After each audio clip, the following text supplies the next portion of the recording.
Thank you so much for all you do. It simply wouldn't work without you, and thank you for going on to inspire so many young people. To all the supporters here today, thank you. The date is March. Somewhere inside Larkhaven Palace, a formal note is being drafted. Not a press release, not a public statement. A short, quiet, carefully worded document that the people writing it had hoped would never need to exist. When it finally arrived at Ashgrove Hall, it confirmed something the royal house of Aldermore had spent years trying to avoid putting into writing. Duke Rhys of Calder had won. Not won an argument. Not simply held his ground in a family disagreement. He had forced the crown itself, the institution that shaped his entire life, to back down completely, in writing, on the record, for good. Before we go further, sit with the question at the center of this story. How does a man who spent decades being called the Quiet One, the overlooked spare, the prince nobody worried about, build a legal case so complete that even King Edmund's own lawyers couldn't find a single weakness in it? Because that is exactly what happened. And the answer starts years earlier, with a dying father, a mother who knew her time was running short, and documents signed quietly in the middle of grief that nobody in that palace expected to matter this much. To understand why this moment landed the way it did, you have to understand who Queen Mother Isolde was in her final years. Not the composed woman waving from the balcony, not the ceremonial figure the public knew. The private Isolde, the mother who had watched her family fracture in public again and again, and who spent the last stretch of her life trying to make sure the damage stopped with her. By the time she was in her final chapter, she had already lost a great deal. One son had become a source of constant scandal. Another had stepped away from royal life entirely. The papers ran a fresh crisis every week. And through all of it, one child had simply stayed steady. Rhys had shown up, done unglamorous work without complaint, and never once given the press a headline to weaponize against the family. So when Isolde began making the decisions that would outlast her, she thought about Rhys carefully. The title of Duke of Calder had belonged to her late husband, Prince Alastair, for over 50 years. It wasn't just a name. It was the shape of his life's work compressed into a single title. Isolde understood, with the clarity of a woman who had watched relatives fight over far smaller things, that without real protection, that title could quietly be reassigned or diminished the moment she was no longer there to defend it. So she made a decision, and she didn't just speak aloud. She documented it. The title would go to Rhys, and it would come with teeth. That promise became real when King Edmund formally conferred the Dukedom of Calder on his younger brother not long after taking the throne. From the outside, it looked like a smooth, dignified transition, a family honoring its own history. What the cameras never showed was the second half of that inheritance, the part that came with paperwork instead of ceremony. Tied to the title was a property. And that property was about to become the most contested piece of land in the entire kingdom. Picture being handed the keys to a crumbling 100-room manor and told the rent is modest, but you must fund every repair yourself and restore it to a standard fit for royal use. Most people would walk away. Rhys said yes. Ashgrove Hall sits on dozens of acres of royal parkland. It is a sprawling estate with a kind of presence that makes people slow down as they drive past. It is, by any measure, one of the great historic properties tied to the crown. But when Rhys took it on, it was in ruins, an abandoned military residence that the Crown Estate had quietly considered turning into a hotel or conference venue rather than continue maintaining. That was how little the institution valued it. Rhys spent well over £1 million of his own money, earned before he took up full royal duties, restoring the building from the ground up. Total restoration costs climbed into the millions.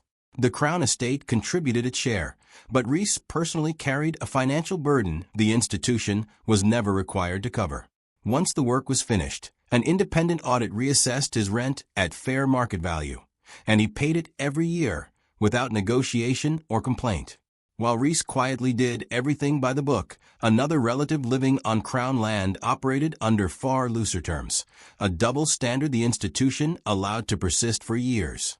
And now, that same institution was turning its attention toward the one relative who had done everything right. Rhys went further still. Years later, He paid a significant sum through his own private company to extend his lease on Ashgrove Hall to 150 years, locking in a generational commitment rather than a temporary arrangement. He secured the right to eventually sell that lease and retain the value himself. By the time this story reaches its turning point, that property had grown to be worth tens of millions. And suddenly, a modernization push coming from inside Larkhaven Palace had a very clear financial motive attached to it. King Edmund had come to the throne with a vision: a leaner monarchy, fewer working royals, tighter finances, more centralized control over how the family presented itself. On paper, those goals sounded reasonable, even necessary. But a stated goal and the actual mechanics of achieving it are two very different things. By the time this story reaches its climax, those mechanics had started to look less like reform and more like consolidation. Royal leases were under quiet review. Financial audits were happening behind closed doors. Subtle pressure was being applied to how family members lived and what they owed the central institution for the right to keep it. Ashgrove Hall became a target, and the people applying that pressure ran straight into a man who had been preparing for this exact moment for nearly 3 decades. Because Queen Mother Isolde, in her final years, had done something her late husband had pushed her to do. She wrote a formal letter of intent tying Ashgrove Hall directly to the Calder title for the rest of Rhys's life, a letter witnessed by Prince Alastair himself as he lay dying. Think about that. A man in the final weeks of his life took the time to put his name on a document meant to protect his youngest son from an institution he knew could be quietly ruthless when it wanted to be. Alastair had spent over half a century inside the machinery of that monarchy. He had watched it move against people it no longer found useful. He knew that you didn't need to break rules to break a person. You only needed to make their position unstable and their home insecure. He wasn't going to let that happen to Rhys. So he signed a letter, and Rhys kept it along with the original lease, every repair invoice, every audit, decades of documentation building a file nobody in the palace realized existed. But the fight didn't start with the house. It started with something smaller and, in its own way, far more revealing. Earlier that year, before the lawyers ever got involved, a palace official arrived at the Calder household for what was described as a routine heritage review of family jewelry. Stripped of the polite language, it was someone arriving with a clipboard to question a piece that Duchess Wren had worn as her own for 25 years, the Larkspur tiara. It hadn't come from some shared royal vault. It was made specifically for Wren's wedding, commissioned personally by Queen Mother Isolde, using antique elements from an even earlier royal collection. It was Isolde's personal gift to the woman her youngest son was marrying, and for nearly 2 decades it was the only tiara Wren regularly wore. Wren had never been granted the kind of open access to grand state jewels that other senior royals enjoyed. This piece was understood, quietly, to be entirely hers.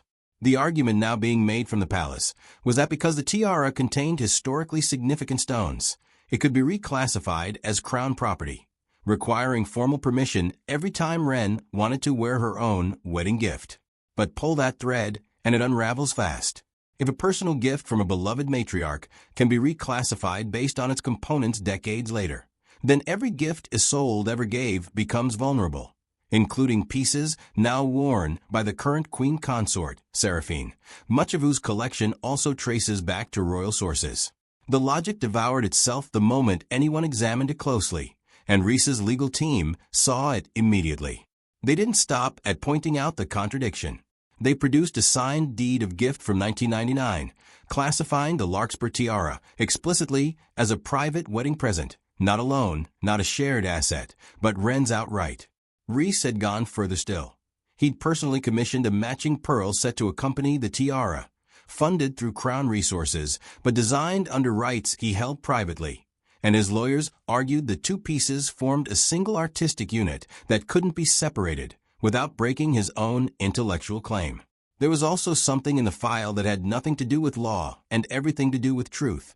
Years earlier, at a public event honoring Isolde's charitable legacy, Wren had turned mid-speech and, without planning it, called her mama. It slipped out.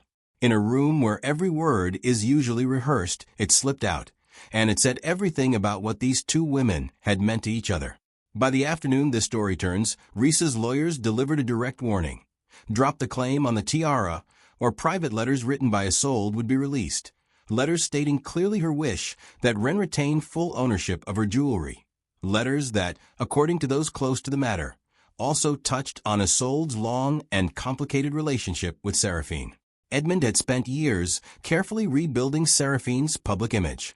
Those letters threatened to undo that work in a single afternoon. This is where the fight stopped being purely legal. Princess Freya, Edmund and Rhys's sister, walked into a private room at Larkhaven Palace. Freya and Wren hadn't always been close. As recently as a few years earlier, the distance between them was obvious to anyone paying attention. Freya has never performed warmth she doesn't feel. But everything changed after Prince Alistair's death, when both Freya and Wren stepped forward to support Isolde through her final year, seeing each other almost daily as the old distance closed. By the time of Isolde's funeral, that shift was visible even to outsiders, in small gestures that meant everything in a family built on careful appearances. So when Freya walked into that meeting with King Edmund, she wasn't there to mediate as a sister trying to keep the peace. She was there as someone who had read every document in Rhys's file and decided what was happening was wrong. She told Edmund plainly that if he allowed private gifts from their mother to be questioned or reclaimed, the word of a monarch would mean nothing. Then she said the line that stopped the room. If their mother's signature on a lease or a deed of gift wasn't worth the paper it was written on today, his signature would be worth even less tomorrow. That wasn't a diplomatic sentence. That was a direct challenge to the foundation of royal authority itself, because a monarch's power rests entirely on the belief that what he signs will be honored, a trust that doesn't start with him but flows from every promise made by every sovereign before him. Freya had reviewed the Ashgrove Hall documents herself. She knew exactly what Rhys had paid and what terms the Crown Estate had accepted, and she made her. Position unmistakable. The agreement stood, and there was nothing left to argue. She refused to treat the tiara and the house as separate disputes. Both were personal gifts from Isolde, both backed by signed legal documents, both being challenged with the same flawed logic. If one fell, the door opened for the other, and once that door opened, nothing their mother had ever signed would be safe. She went further, warning that if the pressure continued, she would personally oversee a full public audit of the Queen Consort's household. Not a token review, but a genuine accounting of expenses and allocations. That threat carried weight because Freya has spent decades building a reputation for financial discipline nobody could credibly challenge. She also addressed the quiet pressure building around Rhys and Wren's own children, who were being nudged toward stepping back from protected royal status earlier than their parents had planned. Freya shut that down immediately. She had chosen a private life for her own children years earlier, but that had been her choice, made freely. What she was watching now was different. Outside pressure being applied to children who hadn't made that choice themselves, and she wasn't willing to stand by and let it happen. By the time Freya left that room, Edmund had no clean path forward. Back his wife's office and risk damaging the credibility of his own authority, or step back and accept that some of his mother's final decisions were simply beyond his reach. Neither option was comfortable.